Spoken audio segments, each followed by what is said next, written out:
Hello friends, welcome to vocab meme vocabulary course. मेरा नाम है अंशुल और आज के हमारे 5 वर्ड्स हैं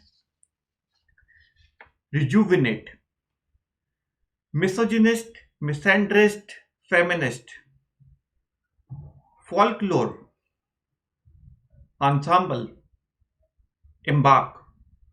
तो चलिए दोस्तों जल्दी से स्टार्ट करते हैं।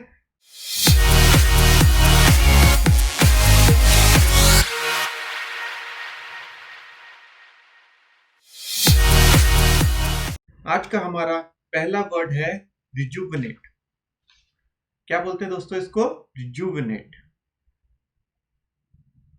ओके, तो रिजुविनेट का मतलब क्या होता है? रिजुविनेट का मतलब होता है फिर से जवान बना देना या रिवाइव कर देना किसी चीज को, गिव न्यू लाइफ या एनर्जी टू समथिंग, राइट? उसको हम बोलते हैं रिजुविनेट।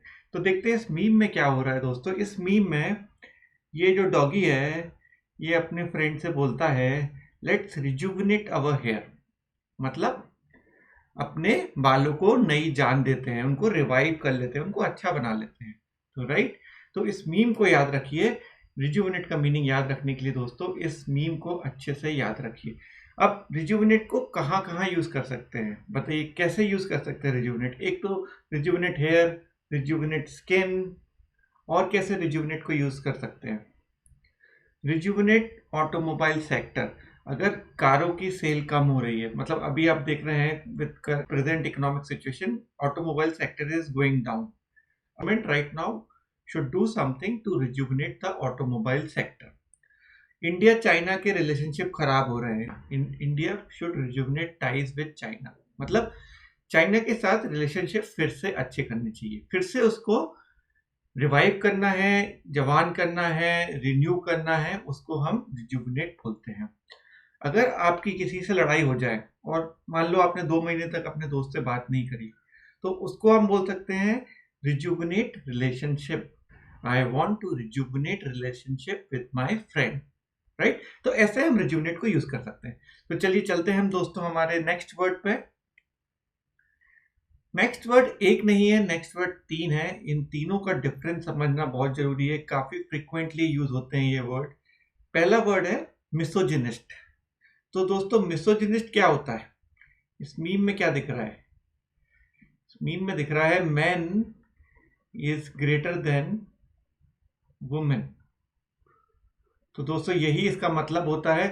अगर आप मैन और फीमेल में भेदभाव करते हैं, राइट, अगर आप मैन को फीमेल से ऊपर देखते हैं तो मैं कह सकता हूं आप मिसोजिनिस्ट हैं।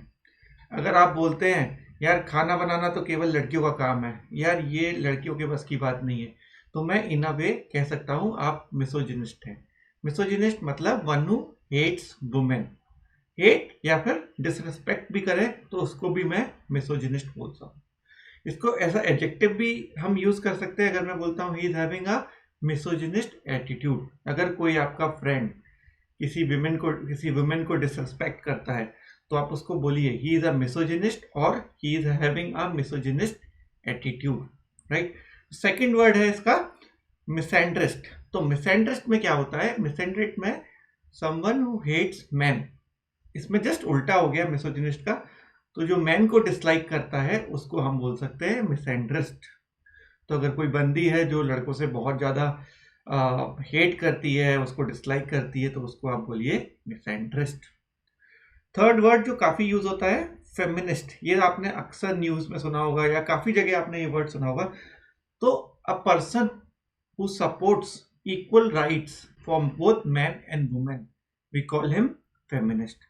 अगर कोई नारी के हक में लड़ रहा है कि भाई नारी और नर की राइट्स हैं वो इक्वल होनी चाहिए, उसको हम फेमिनिस्ट कहेंगे। Feminist supports the idea of feminism, okay, equal rights for women, right? अगर मान लो कोई बंदा बोलता है कि यार कंपनी में मेल्स की सैलरी फीमेल से ज्यादा है, राइट, सेम वर्क कर रहे हैं, same number of hours put in कर रहे हैं, तब भी मेल्स की सैलरी फीमेल से ज्यादा है, तो he is fighting for a cause to get the equal salary for women, right? उसको भी हम फेमिनिस्ट बोल सकते हैं because he is fighting for a cause, he believes in equal rights for man and women, right. तो ये था हमारा दूसरा। इन तीनों का डिफरेंस याद रखिए, इन तीनों में क्या डिफरेंस होता है। Misogynist, one who hate women, misandrist, one who hate men, and feminist, one who supports equal rights for men and women. Next word पे चलते हैं आज के, फोल्कलोर। तो दोस्तों फोल्कलोर क्या होता है? कितने लोगों ने विक्रम बेताल की कहानियां सुनी है? बेताल बोलता है tell me another ancient floor tale. Okay, तो क्या होता है इसका मीनिंग? फोल्कलोर का मतलब होता है ट्रेडिशनल बिलीफ्स और stories pass through generation by word of mouth. यदि कोई बिलीफ्स हैं या कोई स्टोरीज हैं जो जनरेशन से चली आ रही है, जो आप सुनते आ रहे हैं, राइट, उनको हम बोल सकते हैं फोल्कलोर। तो folklore can be stories, can be belief. अगर मैं बोलता हूँ दोस्तों कि बिल्ली रास्ता काट जाए तो आपको थोड़ी देर वेट करना चाहिए, तभी जाना चाहिए आगे। अगर कोई काली बिल्ली रास्ता काट जाए तो आपको वेट करना चाहिए। तो ये क्या है दोस्तों? एक तरह का बिलीफ है जो काफी ट्रेडिशन से चला आ रहा है, राइट। तो इट्स अगेन अ फोल्कलोर। तो कोई भी चीज जो ट्रेडिशनल चली आ रही है through word of mouth, right. इसमें इंपॉर्टेंट जो चीज है वो है वर्ड ऑफ माउथ। कहा जाता है, ऐसा कहा जाता है, पुराने टाइम में ऐसा बोला जाता है। दोस्तों हम चलते हैं अपने चौथे वर्ड पे जो है ensemble। तो दोस्तों इसको एनसेम्बल मत बोलिए, मैं भी पहले इसको एनसेम्बल बोलता था, फिर मैंने इसका प्रोनाउंसिएशन चेक किया तो ये एनसेम्बल नहीं होता है, इसको ई एन प्रोनाउंस नहीं करना है, इसको बोलते हैं ensemble।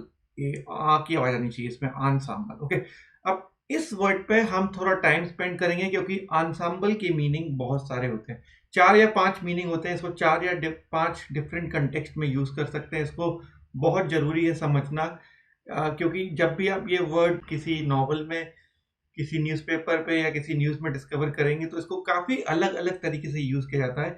तो जब तक आप इसके सारे मीनिंग नहीं समझेंगे, आपको नहीं पता लगेगा, आप इसको यूज़ अच्छे से नहीं कर पाएंगे। तो दोस्तों बहुत ज़रूरी है इसके चारों पांचों मीनिंग समझना। मैं चारों पांचों मीनिंग बताऊंगा और उनके यूसेज भी आपको बताऊंगा। तो दोस्तों ये बहुत फनी सा मीम है। ये देखिए सब लोग परफॉर्म कर रहे हैं, राइट। कोई गिटार बजा रहा है, कोई सितार बजा रहा है, कोई ड्रम बजा रहा है।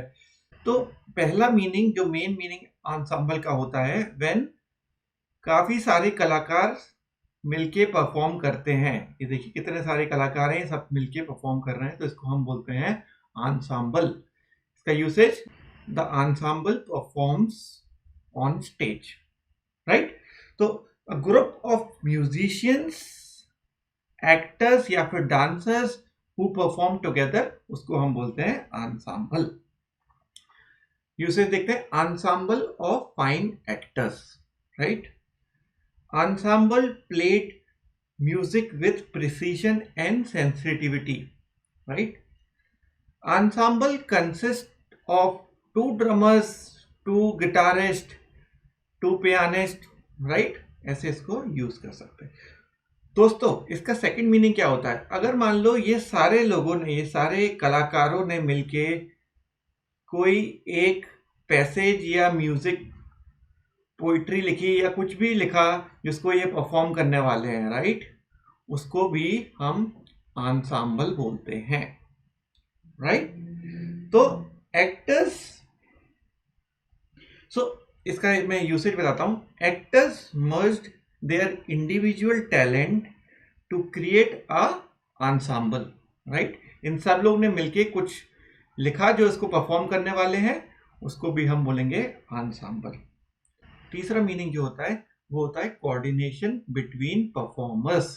तो इन सब के बीच में जो तालमेल है उसको भी हम ensemble बोल सकते हैं, राइट। क्या कितना बेहतरीन तालमेल है, राइट, इन सब के बीच में, उसको भी हम ensemble बोल सकते हैं।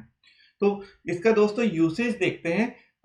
अगर मैं बोलूं what a fine ensemble, right, what a fine ensemble, मतलब ये लोग ने इतना बढ़िया कोऑर्डिनेशन से प्ले किया, तो उसको मैं बोल रहा हूं क्या कितना शानदार ensemble है, राइट।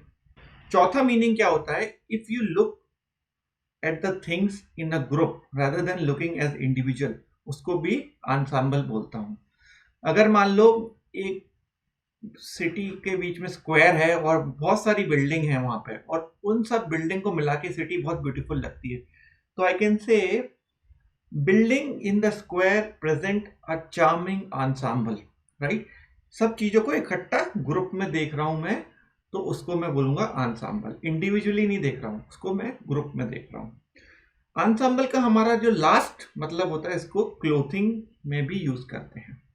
क्लोथिंग में दोस्त कैसे यूज करते हैं, मतलब आपका जो आउटफिट है, आपका कितना मैचिंग आउटफिट है, कितना coordinated outfit, coordination of clothes को भी हम ensemble बोल सकते हैं, राइट।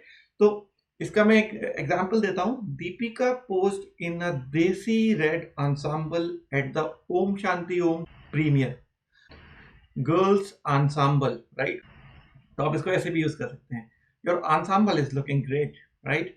मतलब matching dress, matching outfit, right. अगर मैं वो पहन लूं, द बो कंप्लीट्स माई ensemble, राइट। बो ने मेरा आउटफिट कंप्लीट कर दिया, राइट। उसको भी ऐसे भी हम इसको यूज करते हैं। तो चलिए दोस्तों, हम चलते हैं अपने 5वें वर्ड पे, जो है एम्बार्क। तो एम्बार्क के दोस्तों 2 मीनिंग होते हैं। पहला मीनिंग जो होता है, जब आप किसी भी चीज को स्टार्ट करते हैं और वो एक्साइटिंग होती है, उसको हम बोलते हैं एम्बार्क। तो दोस्तों, इस मीम में क्या हो रहा है, गौतम गंभीर सब जानते होंगे, पहले एक बहुत मशहूर क्रिकेटर थे, उन्होंने पॉलिटिकल पार्टी ज्वाइन कर ली।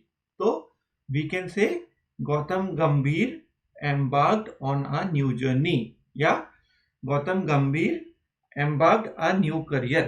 मतलब उन्होंने कोई चीज स्टार्ट करी जो कि काफी एक्साइटिंग है, right. I embark trip to Ladakh, right. मैं लद्दाख के लिए ट्रिप चालू करने वाला हूं, तो पहले तो मैं स्टार्ट कर रहा हूं, सेकंड वो एक्साइटिंग है। अब मैं ये नहीं कह सकता कि मैं सब्जी लेने जा रहा हूं तो I embark my trip to by vegetable. दोस्तों, स्टार्ट तो मैं कर रहा हूं, आई एग्री, पर वो एक्साइटिंग नहीं है, राइट। तो आप इस तरीके से उसको फिट करने की कोशिश नहीं कीजिए। तो anything which is you want to start and which is exciting, you can say you embark on a new journey, या you embark a new career। दूसरा इसका जो ऑप्शन होता है वो होता है जहाज पे चढ़ना, या कोई शिप या एयरक्राफ्ट पे चढ़ना, उसको भी हम एम्बार्क बोलते हैं। तो मैं बोल सकता हूं ही एम्बार्क्ड फॉर यूरोप, राइट। इसका मतलब क्या है, वो जहाज पे चढ़ा यूरोप जाने के लिए, right. The passengers were ready to be embarked, right. इसका मतलब पैसेंजर्स तैयार हैं, जहाज पर चढ़ चुके हैं, and they are ready to go to a particular destination. तो दोस्तों, एम्बार्क को ऐसे यूज करते हैं। मोस्टली इसका यूज किसी नए करियर में या किसी नई जर्नी में यूज होता है। तो this is how you can use embark. Thank you दोस्तों। Please like, share and comment on the post, and do share vocab meme videos with your friends. Thanks a lot. Bye bye.